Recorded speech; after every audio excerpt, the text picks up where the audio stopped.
com 19h09, 7h09. Estou começando a aula agora, pretendo terminar às 20h10, né? Já deu 19h10.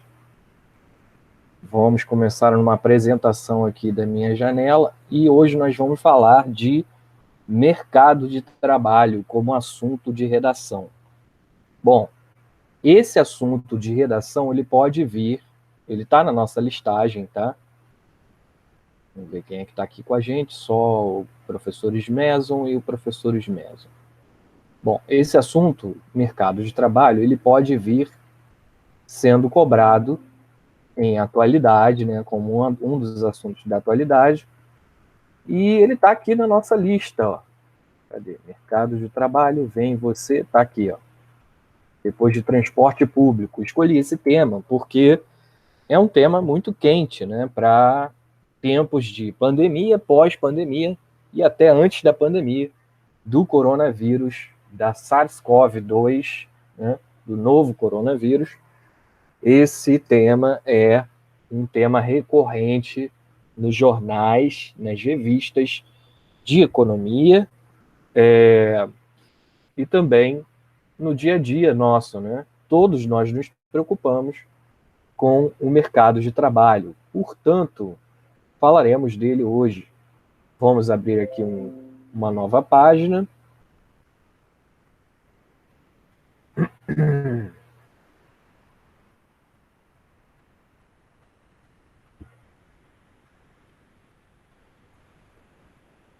Pronto. Está toda hora aparecendo uma mensagem aqui no cantinho. Você está apresentando para todos. Ok, eu sei que eu estou apresentando para todos. Então vamos lá, assunto de hoje, mercado de trabalho. E aí, gente, eu não vou me ater ao mercado de trabalho no pós-pandemia, não. Vamos falar de como estava o mercado de trabalho antes e durante e depois, né? Vamos falar um pouquinho do durante e o depois, né, da pandemia. O que a gente tem que ter em mente é o seguinte: esse assunto ele pode vir cobrado da seguinte maneira, né? Digamos que um enunciado peça para você escrever uma redação dissertativa, argumentativa, se posicionando sobre quais são. Na verdade, ele não vai perguntar quais, né? Como o mercado de trabalho atual mudou as profissões, né? Isso pode ser muito bem um dos assuntos, né, um subassunto, né, ou uma forma do enunciado vir construído, como o mercado de trabalho atual mudou as relações entre as profissões e os empregadores, né? Ou entre os empregados e empregadores, né? Também pode vir constituído dessa forma o enunciado. Vamos lá. Então nós temos aqui, ó, uma matéria. Não, essa não. Projeto de redação não. Vamos aqui no O Globo. Se o Globo tiver aberto para mim, uma matéria do Globo falando sobre jornal O Globo, falando sobre o mercado de trabalho. Eu acho que ele não vai abrir porque eu já atingi o meu limite aqui de leituras. Eu vou passar aqui para toda a matéria. Toda a matéria é um site especializado, né, que fala sobre geografia, história. Deixa eu ver se tem alguém aqui entrando. Autorizar, Lucas, seja bem-vindo, Lucas. Vamos lá. O Globo não abriu a nossa matéria aqui para a gente ler. Vamos, então, ao mercado de trabalho, que é o assunto de hoje, no site Toda a Matéria, que é um bom site de apanhado geral. Ele vai falar sobre questões de diversas disciplinas, e o mercado de trabalho, gente, ele é um assunto que você vai poder usar informações da disciplina de geografia para te ajudar. Tá vendo aqui, ó? esse site, toda a matéria, trata do mercado de trabalho dentro da matéria, dentro da disciplina de geografia. Então, nós temos aí um texto que vai falar, explicar o que é o mercado de trabalho, né, que é um conceito utilizado para explicar a procura e a oferta das atividades remuneradas oferecidas pelas pessoas ao setor público e privado. O que isso significa? Quanta gente que vai procurar emprego e quanta gente que está oferecendo emprego e onde esses empregos estão sendo oferecidos. Isso, basicamente, é a definição de mercado de trabalho, tá? Tanto é que a própria palavra mercado já indica uma negociação. E mercado de trabalho, ou seja, negociação para você prestar um serviço ou ser contratado, tá? As relações de trabalho hoje, elas não são só de contratação de carteira assinada. Todo mundo já sabe disso, né? Embora haja ainda uma boa parte da população brasileira que trabalha de carteira assinada e mantém direitos chamados seletistas, direitos da CLT, da Consolidação das Leis Trabalhistas. Então, vamos escrever aqui as nossas palavras-chave para esse tema, né? Empregador, óbvio, trabalhador, contrato de trabalho, não podemos esquecer, temos que falar de tudo isso quando formos escrever uma redação sobre esse assunto do mercado de trabalho. Empregador, trabalhador, contrato de trabalho, prestação de serviços. Vão aparecer outras, eu não quero me antecipar, não, mas eu acabei de falar da famosa CLT, né? Consolidação das leis trabalhistas. Tá? O que quer dizer a palavra consolidação? Só um adendo aqui, antes da gente prosseguir.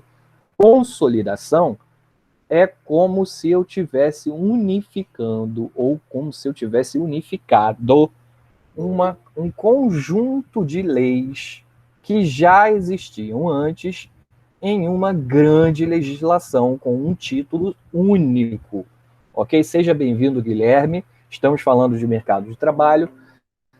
Então, a consolidação das leis trabalhistas, ela prevê diversos dispositivos para regulamentar o que é o trabalho, quem é que pode trabalhar em determinada profissão, como ele pode ser exercido, e essa legislação, por ser uma legislação que está ligada às atividades do ser humano, atividades econômicas, né, do ser humano, e quase todas elas num sistema como o nosso são atividades econômicas, né? Eu diria que eu não consigo pensar em nenhuma atividade humana que não seja econômica no sistema que nós vivemos. Todas elas visam a obtenção de um determinado ganho financeiro, né? Então, todas elas são atividades econômicas. Enfim, a consolidação significa um conjunto, né? Consolidação, o que é algo consolidado? É algo que foi juntado, algo que foi misturado e se solidificou diante de uma única base. E essa base é a nossa CLT, a Consolidação das Leis Trabalhistas, que é alvo de mudanças,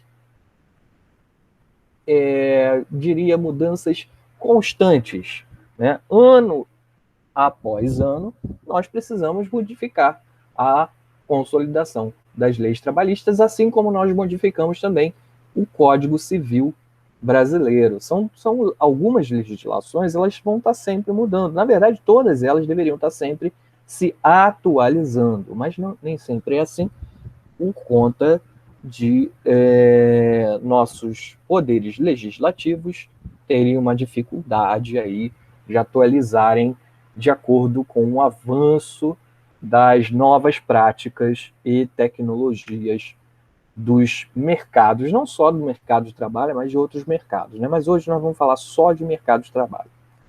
Então vamos voltar aqui a essa. O Globo já era, né? O Globo já me bloqueou, não quer mais me mostrar mais nada, então vou fechar aí.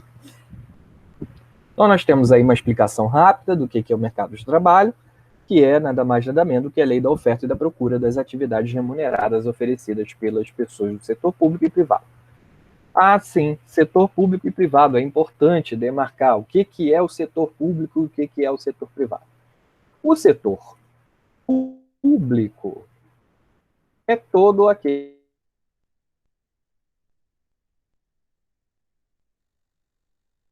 SUS públicos, ou seja, saúde, educação, e mais, segurança pública, né? Aí não vou escrever público porque seria redundante, né? Já tem público aqui várias vezes, setor público, serviços públicos, são aqueles oferecidos, os serviços oferecidos, vou até tirar esse público aqui, né? Serviços oferecidos pelas esferas de poder executivas federais, estaduais e municipais, ok? Vimos na aula passada aí na área da saúde a questão dos CAPs, né? Centros de Atendimento Psicossocial, são muito importantes para o setor público. E aí nós temos o setor público operando dentro dessa parte da economia. E o setor privado são as empresas particulares ou privadas, né? São as SA, são as startups, são empresas que recebem um aporte financeiro grande, mas que são recém-nascidas, né? Então elas têm uma legislação diferente. As microempresas,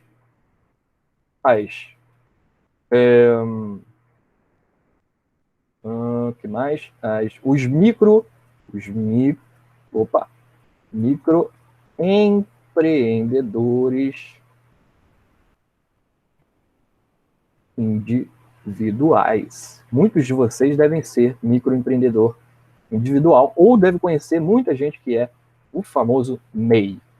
E tem também as grandes empresas, né? E aí por aí vai, né? Pequenas empresas, grandes empresas e até conglomerados, né? Aí citei alguns exemplos aqui para você saber onde é que estão essas vagas. Eu escrevi empreendedores errado? Ah, é junto agora, né, gente? Vamos lá. É juntinho, microempreendedores. Ok. Então, voltando aqui, nós temos uma explicação de como está o mercado de trabalho no Brasil, isso em 2010. Ah, não, essa postagem eu acho que é 2016. Ela está até um pouco antiga, mas não faz mal, não. Eu acho que é 2018 essa postagem. Ela está aqui desde 2016, né? Vamos ver se tem um ano aqui nesse gráfico. 2017. Mas não faz mal, não. É só mais para a gente ter uma linha básica do que nós estamos falando, né? Do que nossa redação tem que versar. Do que ela vai ter que conter de informações mínimas ali. Então, a gente tem aí a definição de que o mercado de trabalho ele acompanhou uma expansão da economia e as taxas de desemprego chegaram a registrar somente 4% de desocupação. Cada vez mais exige-se o ensino médio. Isso aqui com base em 2017, né, gente? Exige-se o ensino médio para as profissões mais elementares. Conhecimento básico, isso aí, ok, vocês já sabem. O melhor é se dedicar aos estudos, ok, vocês já sabem. Abandonar de vez a ideia do trabalho infantil. Isso aqui é um subtema, um subassunto para esse grande assunto, mercado de trabalho. Então, nós vamos inserir ele aqui com uma setinha para ter atenção a isso, caso seja cobrado em um enunciado de redação num concurso público. O trabalho infantil é expressamente proibido na letra da lei, tanto da lei do ECA quanto da lei da CLT. Okay? O que é caracterizado? Trabalho infantil. Crianças abaixo de 14 anos não podem trabalhar. Okay? Nem como menor jovem aprendiz, né, como se diz. Jovem aprendiz, ele é a partir dos 15, se eu não me engano. Não sei se é 14 ou 15 anos. Agora eu estou em dúvida. Se alguém souber, pode interromper e me falar. Não tem problema. Então, para garantir que a criança e o adolescente ele esteja matriculado no ensino público ou no ensino particular, é proibido que a criança ou adolescente até 14 anos, aliás, até 13 anos, trabalhe. E isso é uma das premissas de qualquer país civilizado, né, gente? Era comum no século passado, aliás, no século passado não, até nesse século ainda temos, mas era muito mais comum no início do século passado, no século XX, né, nós estamos no século XXI, então lá em 1900 e pouquinho, nós tínhamos aí um alto índice ainda de crianças trabalhando. Com a criação de legislações, gente, crianças trabalhando mesmo, assim, é uma coisa assim que parece filme de terror. Se você pegar aqueles filmes do Chaplin em preto e branco, você vai ver criança carregando peso, ajudando as mães nas fábricas. Isso era comum até 1900 e pouquinho. De 1920 para frente, as legislações, as grandes greves começaram a exigir direitos aos trabalhadores e aí começou a se proibir crianças de ajudarem os pais no trabalho. E aí as crianças foram obrigadas a irem para as escolas e não poderia ficar no ambiente de trabalho, até porque é perigoso, muitas crianças se acidentavam, né? Então, isso é uma evolução do ser humano, né? A proibição do trabalho infantil, ela está nos direitos da criança e do adolescente. E, assim, é uma questão que às vezes gera uma polêmica, e por isso é importante a gente abordar esse assunto. É claro que uma criança que ela faz um show artístico, etc., se ela tiver uma supervisão, uma autorização dos pais, e ela não sair da escola, uma criança que está jogando futebol, ela não sair da escola, ela vai fazer a sua escola, vai estudar, depois ela vai para o treino, depois ela vai para os ensaios, né, de artes, porque a gente sabe que em algumas profissões começa-se a trabalhar muito cedo, né? Mas ela não pode sair da escola, ok, gente? Isso aí é uma outra situação.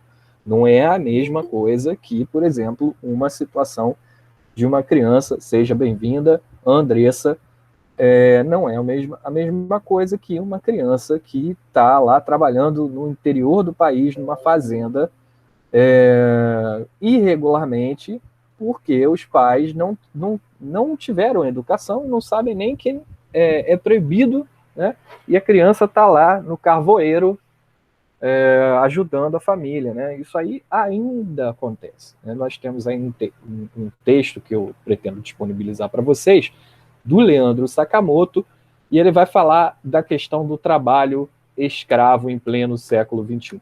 Sim, senhoras e senhores, existe trabalho análogo à escravidão em pleno século XXI, e não é pouco não, hein, gente? Não é pouco, mas também não é muito. Vamos dizer assim que é uma parcela significativa que trabalha em regimes análogos à escravidão.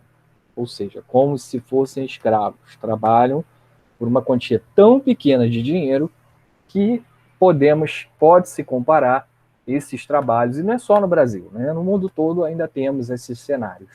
Mas vamos prosseguir aqui com o nosso assunto para não nos embolarmos com o horário também. E aí depois a gente fala um pouco mais dessas questões.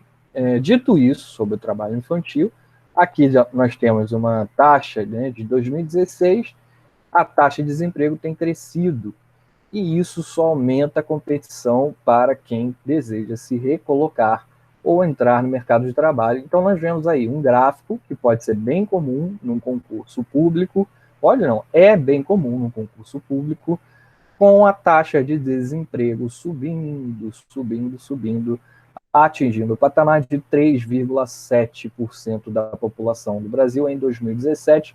Vamos jogar aqui no nosso Google. Vamos lá, taxa de desemprego no Brasil 2020. Vamos ver quanto é que está isso. E aí, quais são as instituições? Eu quero a participação de vocês. Se vocês souberem, quais são as instituições que nós vamos pesquisar essas informações? Guilherme, você que me desejou uma boa noite aí, sabe aí, já tem uma ideia de quais instituições nós vamos citar? Tem uma que é muito falada, que já falei em várias redações aqui. Quem souber, fala. Tá? Vamos abrir aqui, taxa de desemprego. O Correio Brasiliense, ele está registrando aqui, ó, dado de 6 de agosto, de 13,3% no trimestre até junho, ou seja, no segundo trimestre, taxa de desemprego. O Globo também deu a mesma coisa. Essa taxa foi divulgada provavelmente por uma instituição governamental. Money Times, eu não conheço esse jornal, está dando a mesma coisa. E esse é o instituto oficial que vai nos nortear com relação às informações de empregabilidade, né? Falamos aí da tecnologia e empregabilidade, inclusive a redação já está lá, a redação não, a postagem está lá para você entregar a sua redação sobre tecnologia e empregabilidade, e hoje nós estamos falando do mercado de trabalho em si, né? Então a taxa de desocupação no primeiro trimestre, ela encerrou junho com 13,3%, que não é um número assustador, mas é um número alto, né? Nós já chegamos aí no Brasil a um número de quase 20%.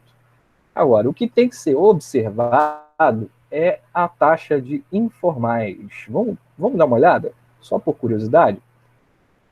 Taxa de trabalhadores informais. O próprio Google já me deu tudinho. Eu acho que ele ouve quando eu falo, né? Ele vai me ajudando, vai me ouvindo, vai me ajudando. Então, nós temos aí uma taxa de... opa, isso aí tá feia a coisa, hein? Informalidade cai, mas atinge 38 milhões de trabalhadores. Gente, então nós temos aí uma taxa de 38 milhões, isso dá 40% quase da população economicamente ativa. São dados do PNAD. O PNAD, eu não lembro o que significa essa sigla, né? Pesquisa Nacional por Amostra de Domicílios Contínua. PNAD contínua. Desocupação. Isso aí está se referindo a abril, né? Ou seja, 41% da população está na informalidade. O que isso significa, professor? Significa que 41% da população brasileira não está coberta pelo direito de auxílio-doença, por exemplo, ou seguro-desemprego. Porque quando você está na informalidade, se você não paga ao INSS como contribuinte individual, você não tem os seus direitos garantidos. Então, se você se acidenta ou contrai um Covid-19, você fica totalmente desamparado. Então, juntando esses 41% na informalidade, mais 10%, metade da população brasileira economicamente ativa não tem uma renda garantida, comprovada e segura.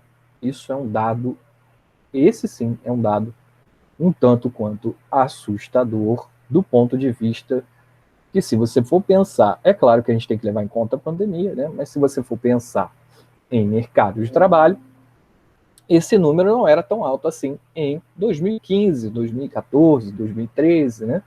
Olha aqui, ó. Esse era o percentual de desocupação. Nós chegamos a um recorde, né, em 2017, de 13%. Eu acho que chegou até mais do que isso. Em 2018, 2019, estava bem mais alto do que isso.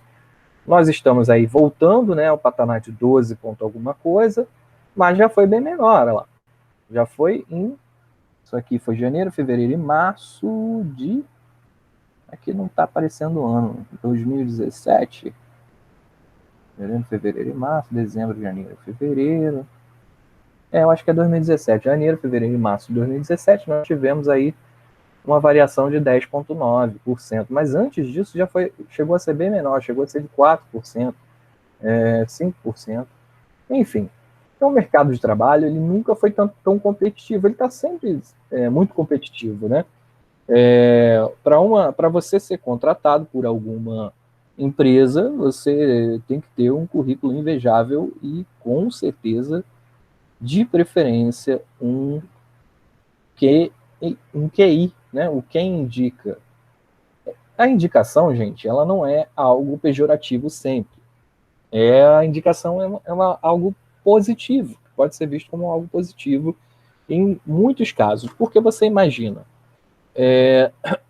se um trabalhador foi indicado por outro trabalhador que já está na empresa, aquele que indicou, muito provavelmente, tem vontade de que esse novo trabalhador faça um bom serviço, que ele seja um bom trabalhador, né?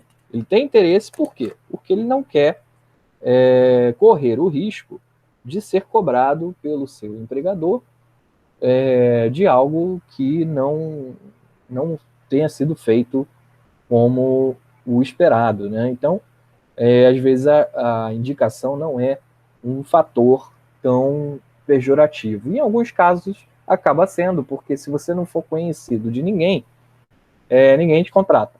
Em algumas empresas acaba acontecendo isso.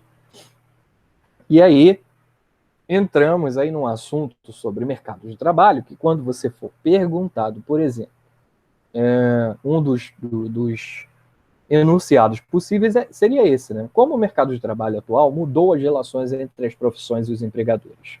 E aí você precisa pensar nos argumentos quanto a isso, né? Quais são os possíveis argumentos? Vamos procurar fazer aí uma chuva de ideias sobre esse assunto. E aí a gente pode colocar aqui, vamos lá, maior exigência, é o que vem à cabeça agora, maior exigência dos empregadores em relação ao passado, né? Uma outra expressão que pode definir isso formação técnica. Agora é mais exigido, né? Hoje, até para você ser um padeiro, você tem que ter o curso de padeiro, confeiteiro ou alguma coisa do tipo, né? Em muitas empresas. Você não pode chegar lá, eu quero ser padeiro. Eles não vão te ensinar a ser padeiro. Só em padaria de bairro, pequenininha, aquelas que é só uma portinha, né? Essas, geralmente, o próprio padeiro que está procurando alguém para substituí-lo, vai, né, treinar aí o jovem ou a pessoa que é candidata, que já deve saber usar um pouco de forno de cozinha, e aí, de repente, essa formação técnica não é exigida, mas na maior parte dos casos, a formação técnica ela está sendo exigida e muito, né? Formação superior, você pode falar também sobre a formação superior na sua redação. E aí,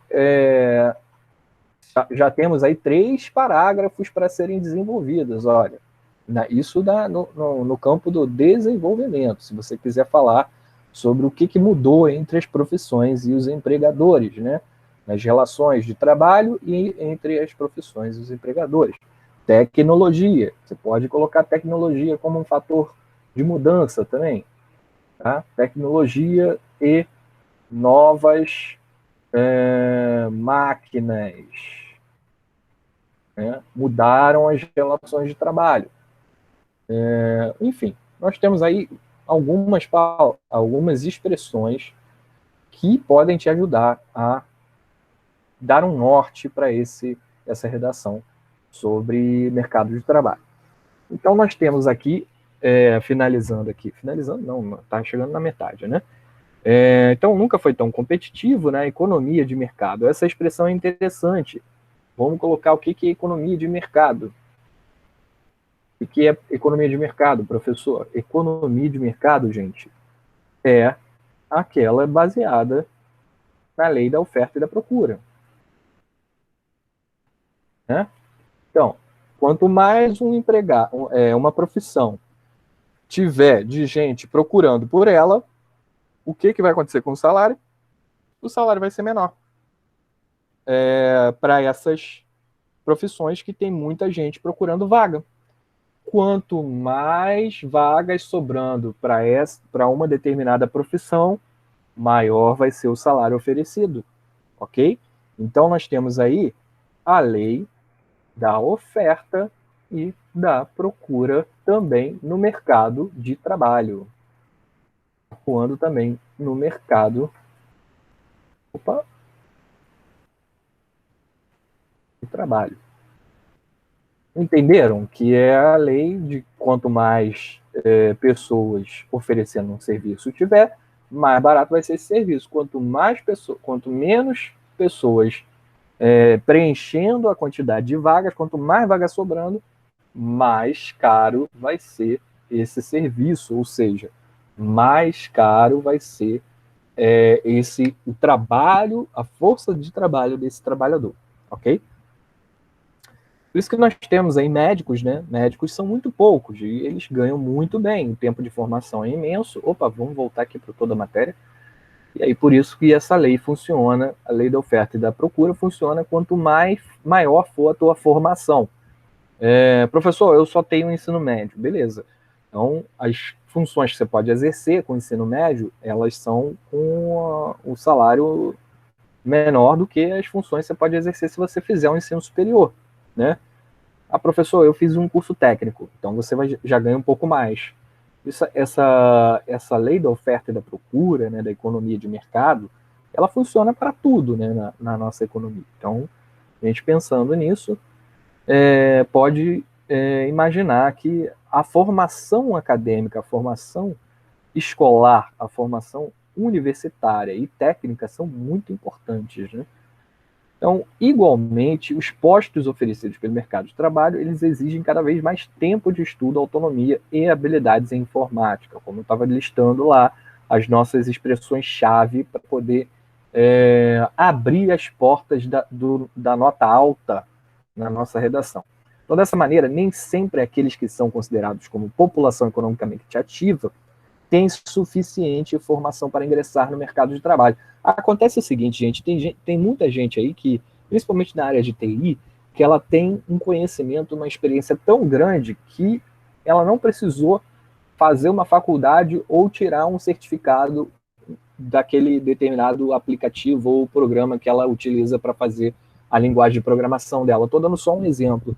Às vezes também tem determinados trabalhadores que eles têm um conhecimento tão grande daquilo que eles fazem, uma experiência, uma prática tão boa, que eles ficam famosos, né? Isso é raro, não é muito comum, mas e aí nem sempre essa regra ela é aplicável, mas existem as exceções, é isso que eu queria dizer, tá, gente? Nem sempre a regra da formação é aplicável, existem as exceções. Mas na maior parte dos casos, se você não tiver uma formação por escrito, ou seja, professor, eu fui na faculdade, me matriculei, cursei, peguei meu diploma. Isso é que é a formação por escrito, tá? Então o mercado de trabalho ele te exige essa formação. Ou então vai tirar um certificado, né? Eu estava pesquisando sobre sistemas de migração para outro país, né? Quem quer trabalhar em outro país, quem quer ter uma vida, mudar de país, né? Você precisa ter um certificado que é de proficiência na língua. Então, você tem que fazer uma prova oferecida pela embaixada, em parceria com uma empresa privada. A embaixada é o órgão, por exemplo, a embaixada de Portugal.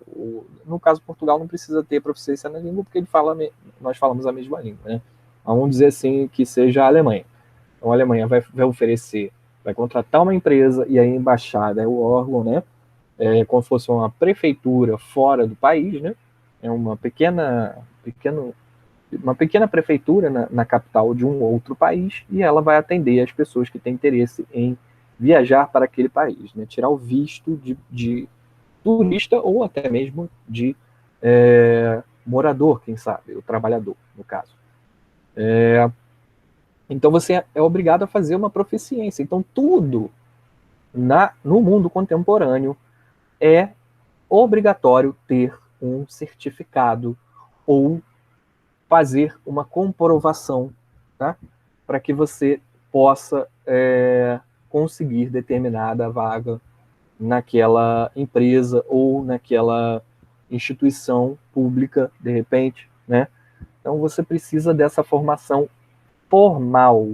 Formação formal pode parecer redundante, mas não é. Existe a formação informal. Existem educadores populares. Nós não vamos entrar muito nesse assunto, mas, como eu estava falando, existem as exceções. A formação informal é aquela na qual a gente tem conhecimento na prática, né?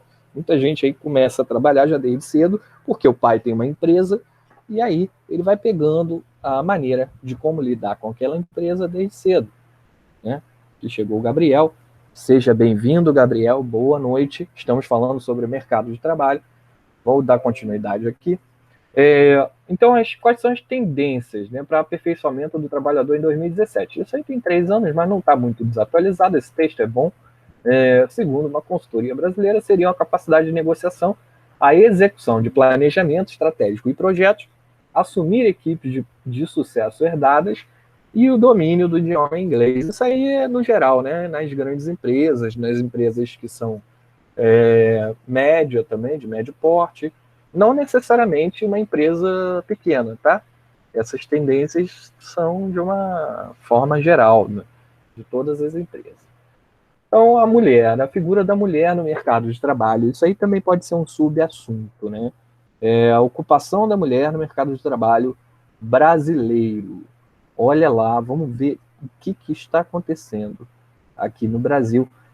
Um outro órgão aqui, né? Está aparecendo, o órgão Organização Internacional do Trabalho, a OIT. Vamos deixar ela aqui, vamos separar ela, né? Instituições, vamos colocar aqui em cima do nosso quadro negro. Opa, aqui muito em cima não. Instituições, nós já vimos aí uma sigla, né, que utilizaremos, que é a CLT, numa provável redação desse tema. Então, quais são as instituições que vão aparecer para a gente nesse tema? Com certeza o IBGE. E agora nós temos aí a OIT. OIT. A OIT, deixa eu colocar uma vírgula aqui para ficar mais bonitinho. Pronto. A OIT é a organização. Organização Internacional do Trabalho. Mas até isso, professor, tem uma instituição internacional? Tem que ter. Os países precisam conversar entre si, precisam interagir entre si. O IBGE, o Instituto Brasileiro de Geografia e Estatística. Vocês vão perceber que alguns assuntos dialogam muito, né? Instituições, professor, instituições. Alguns assuntos dialogam muito com a geografia, né? Então, anotamos aqui a nossa instituição. Toda vez que você for fazer uma redação sobre qualquer tema, quando estiver fazendo as leituras, é sempre bom você fazer esse levantamento aqui, ó. Palavras-chave que você vai utilizar no seu texto. Termos, né, que são comuns, que tem que ter. Instituições que você pode citar. Diferenciar conceitos, por exemplo, como o conceito do setor público e do setor privado. Saber diferenciar isso vai ser um avanço para você no conhecimento daquele determinado assunto, né? Conceitos relacionados àqueles assuntos são obrigatórios, né? Qualquer assunto. Então, voltando aqui, vamos voltar falando sobre a questão da mulher no mercado de trabalho. embora a mulher ocupe uma faixa expressiva do mercado de trabalho, vários problemas persistem com a remuneração inferior ao homem. Como, né? A remuneração inferior ao homem e a dupla jornada de trabalho. Mesmo possuindo a mesma formação de um homem e ocupando a mesma posição, a mulher ganhará menos. E, além disso, em casa se ocupará mais tempo das tarefas domésticas do que os homens. Isso é uma realidade que está sendo exposta por esse texto da nossa historiadora, né, que eu esqueci o nome, a autora do texto é uma historiadora. Então, segundo a Organização Internacional do Trabalho, é como se fosse a OMS, né, só que não é da saúde, ela é do trabalho. São órgãos ligados até à ONU, tá, gente? A ONU não é que a ONU governa o mundo, nem manda no mundo, mas ela é uma reunião de vários países, a maior parte dos países que assinaram vários tratados, ajudando a organizar e conhecer melhor como cada país utiliza seus recursos, trata a sua população, né? E a ONU é um órgão importante para fazer pressões para acabar, por exemplo, com o trabalho escravo, né?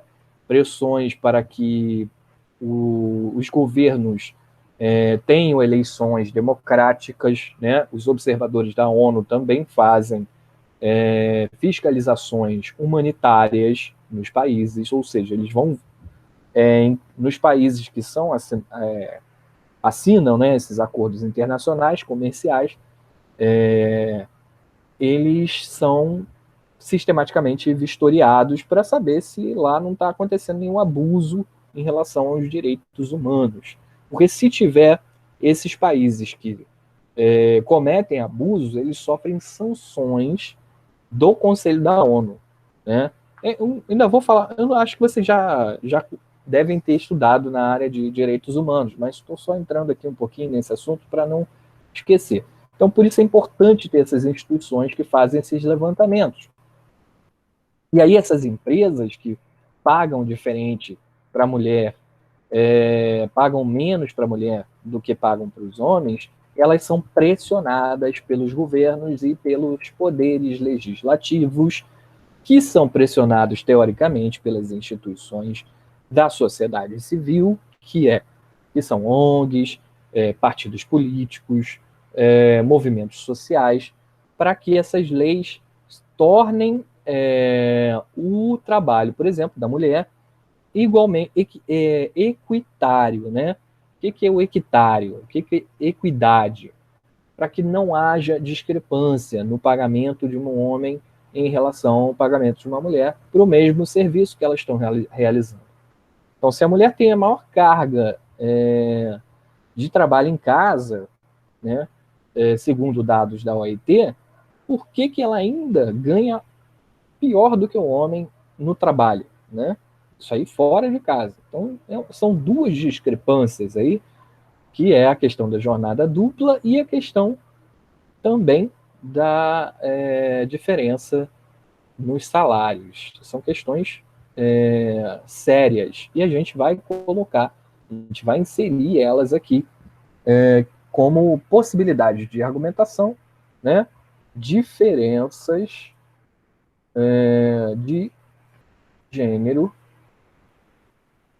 nos salários. Salários, não, salários das mulheres para os homens. Isso aí você pode abordar, pode citar na sua redação. É uma boa forma de você chamar a atenção da banca para uma questão que precisa ser resolvida quando o assunto for mercado de trabalho. Precisa ser trabalhada, não resolvida porque ela está em vias de pensamento e solução, né? Antes, é importante lembrar, gente, que há 100 anos atrás, a mulher sequer tinha direito de votar, né? O direito ao voto só veio, se eu não me engano, na década de 60, com o movimento feminista.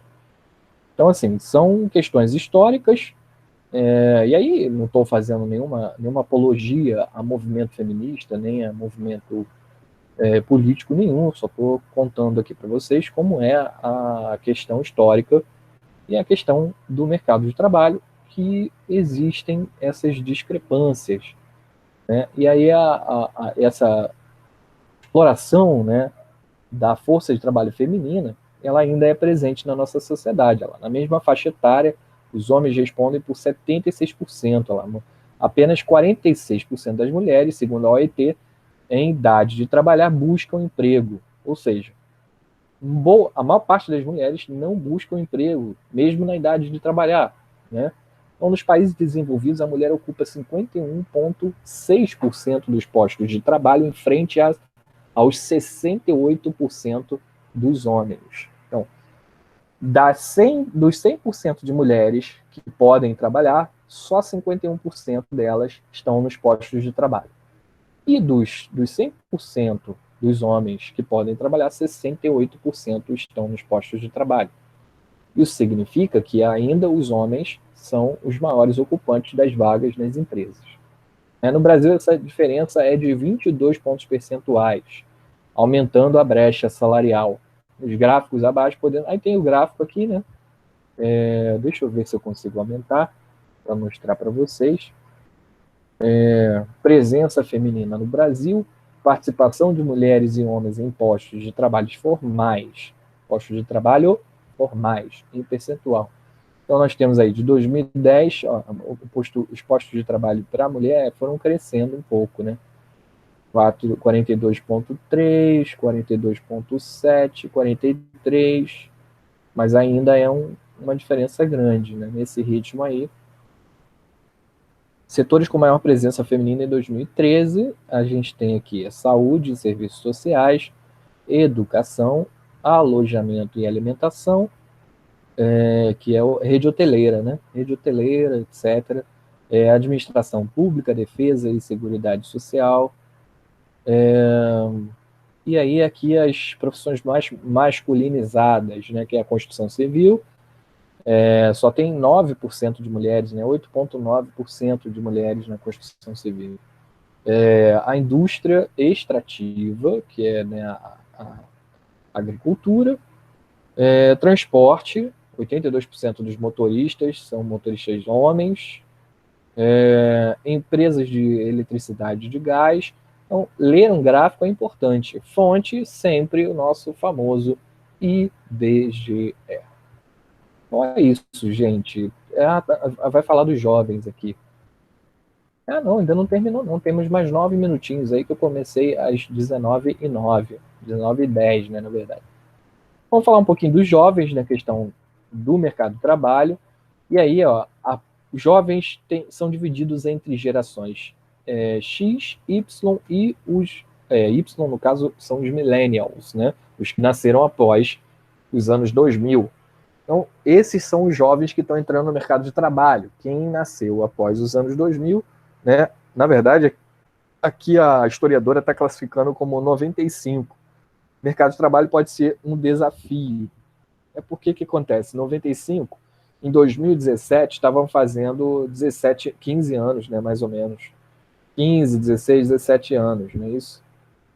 Na época que ela escreveu o texto, provavelmente. Mas hoje nós já temos jovens que nasceram depois dos anos 2000, que já estão no mercado de trabalho, já tem 20 anos, né? Nasceram em 2000, 2001, já está com 20 anos, 19 anos, já entraram no mercado de trabalho. Então, os millennials, né, eles se caracterizam por ter um domínio das tecnologias mais recentes, redes sociais e até programação. Possuem bom nível de inglês e um segundo idioma, fizeram pós-graduação e quem pode viajou para o exterior. Nem sempre, tá? Isso não é a regra. A maioria dos jovens dessa faixa etária no Brasil não é essa a realidade. Por outro lado, tem dificuldade em aceitar hierarquias e, por conta de sua formação, desejam começar logo em postos de comando. São menos propensos a serem fiéis à empresa e preferem empreender seu próprio negócio. Isso é uma característica, tá? Isso é uma característica que é do novo século, né? Muitas pessoas empreendendo o seu próprio negócio e, como a gente viu aqui, cadê? a informalidade crescendo cada vez mais, né? Eu não sei, gente, mas eu até gosto de informalidade se for algo que é lucrativo. Mas como principal renda, eu acho meio temerário a gente ter 41% da população na informalidade. Desses 41%, desses 40 milhões, né, são quantos? 38 milhões? 38 milhões de empregados. Quantos será? Isso aqui é dado em 2020, hein? Dado atualizado lá, dia 1º de abril de 2020. Parece mentira, mas não é. Dia da mentira, mas não é. É verdade. Vamos colocar o PNAD lá, né? O PNAD, que é a pesquisa nacional feita pelo IBGE, pesquisa nacional por amostra de domicílios. Esse dado é importante, né, gente? PNAD, vamos colocar aqui no nosso. Vamos inserir aqui no nosso quadro negro o PNAD como uma instituição, né? Eu vou colocar como. Não, palavra-chave é melhor, né? Melhor do que instituição. O que é o PNAD? É a pesquisa nacional. Opa, já me fugiu. Pesquisa nacional por amostra de domicílios. Por amostra de domicílios. Lembrando sempre que você precisa, na tua redação, escrever com letra maiúscula ou escrever a sigla entre parênteses depois do nome ou escrever o nome em letra maiúscula do significado da sigla que você está utilizando, ok? Então, nós temos aí esses dados aqui do PNAD, que são 38 milhões de brasileiros. Quantos desses será? A pergunta que eu queria fazer, que é uma pergunta retórica, para você pensar e talvez se questionar até na sua redação, quantos desses será que são empreendedores individuais e têm uma renda estável, por exemplo, aí de mais de um salário mínimo? Eu não sei. Vamos ver aqui se ele tem essa informação. Apesar da diminuição da informalidade, o rendimento médio real habitual ficou estável na comparação trimestral e na atual, no valor de 2.375. Isso aí é o da renda formal, né? Ele não está falando da informalidade. A massa de rendimento real habitual totalizou 217 bilhões, valor estável frente ao trimestre anterior e aumento de 1,9% frente ao mesmo trimestre de 2019. Dados gerais. Esse texto aqui eu não vou entrar nele agora não, porque a gente já está finalizando. Vamos pegar aqui a questão dos jovens, de repente numa próxima aula a gente entra. Tem muitos textos para falar sobre o mercado de trabalho, é um assunto muito importante, um assunto que envolve a todos nós, é um assunto que estimula muito o nosso pensamento e é um assunto quentíssimo para ser cobrado pelas bancas de concursos, né? Então, os jovens dessa geração eles têm dificuldade de aceitar as hierarquias. Vamos colocar essa palavra no nosso vocabulário, né? Hierarquias. Opa. O que é uma hierarquia? A hierarquia, gente, é um superior dando ordens, um outro superior dando ordens ao seu superior, e assim vai, né?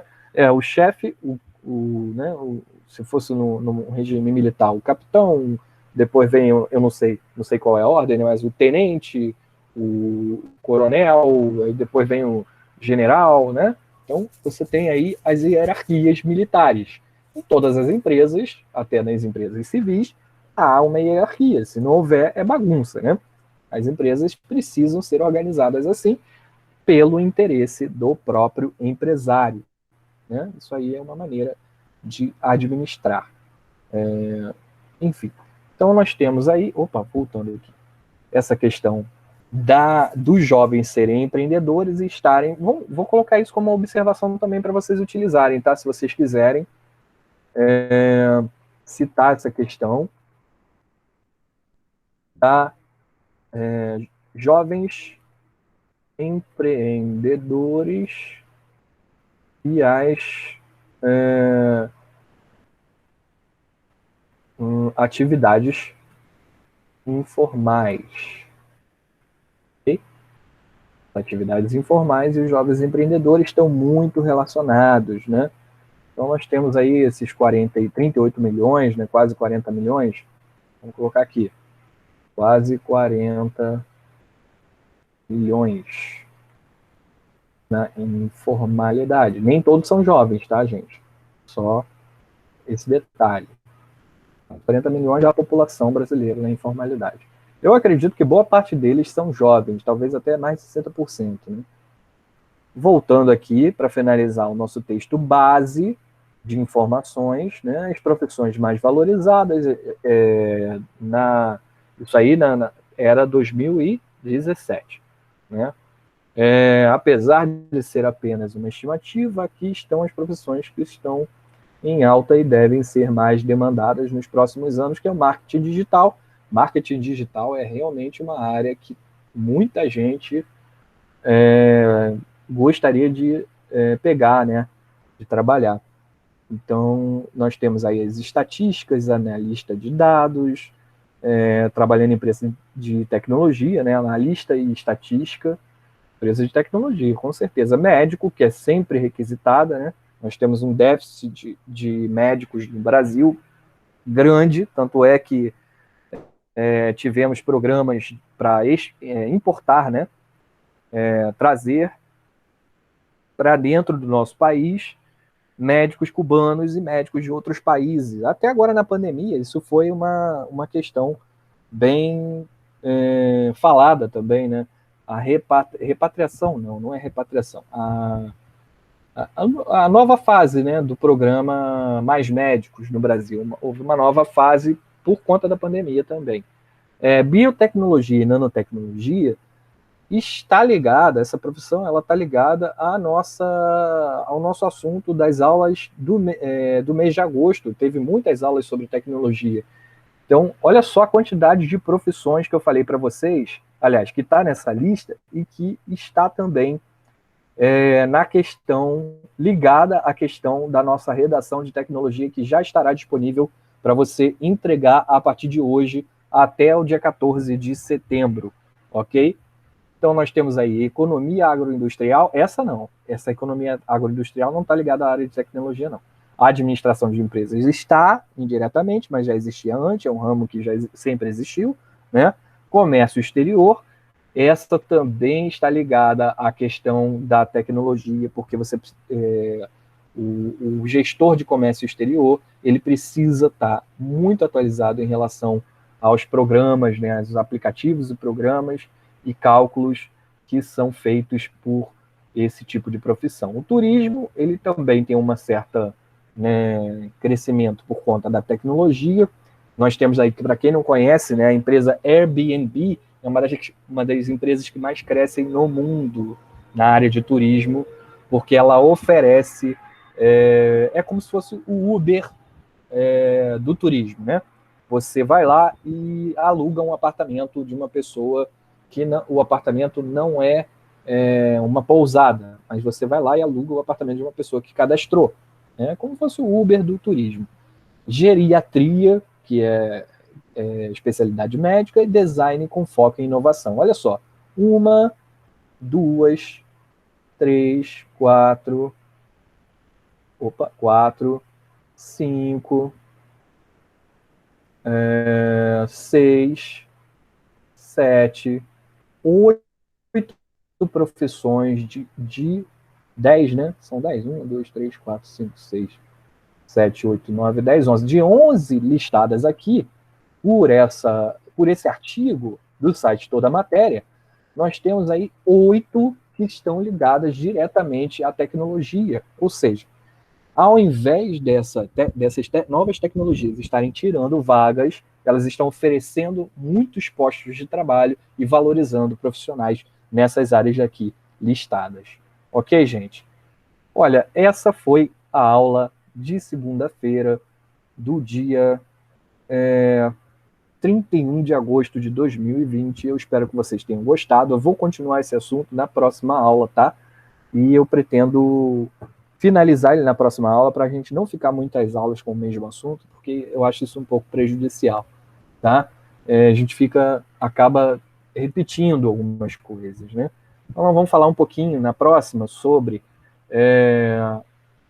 a pandemia, né, influenciando no mercado de trabalho, principalmente na área da cultura, né, que é uma área que eu também trabalho. Não vamos falar do IPEA, né? O PNAD tem a ver com o IBGE, mas o IPEA aqui é uma página do governo também, que é o Instituto de Pesquisa Econômica Aplicada, a gente já viu. Vamos falar um pouquinho na próxima aula do... esse não, peraí, cadê? Das novas profissões, né? As tendências atuais do mercado de trabalho para ter emprego em 5 anos. Aqui, reportagem de 2019, da Você S.A., né? Vamos falar dos pequenos empreendedores, dos influencers, dos youtubers, né? Da galera que trabalha no mercado digital, mercado de trabalho digital, fora do mercado de trabalho. Isso aqui é aquela questão que eu estava falando para vocês, da informalidade, né?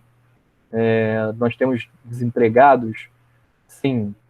É um número assustador de desempregados? Não. É um número assustador de informal? É, porque contribuindo para o INSS, precisam contribuir para o INSS para que os aposentados recebam suas aposentadorias, né? E aí o rombo vai só aumentando. Vamos falar um pouco sobre essas questões, ok? E aí o site do IBGE, olha só que coisa linda. É chato, né? Às vezes a gente lê algumas coisas do IBGE porque é muito técnico, é tudo muito formal, é tudo muito técnico e não tem a mesma linguagem que tem, por exemplo, de uma agência de comunicação, que é a Agência Brasil, da EBC, de um G1, de um R7, de um Nexo, Jornal Nexo, de um BBC de Londres. Mas é isso. Bom, finalizando a aula de hoje, boa noite para vocês. Fiquem aí com o professor Vitor, provavelmente estará chegando nos próximos momentos. Uma ótima semana para todo mundo e até a sexta-feira.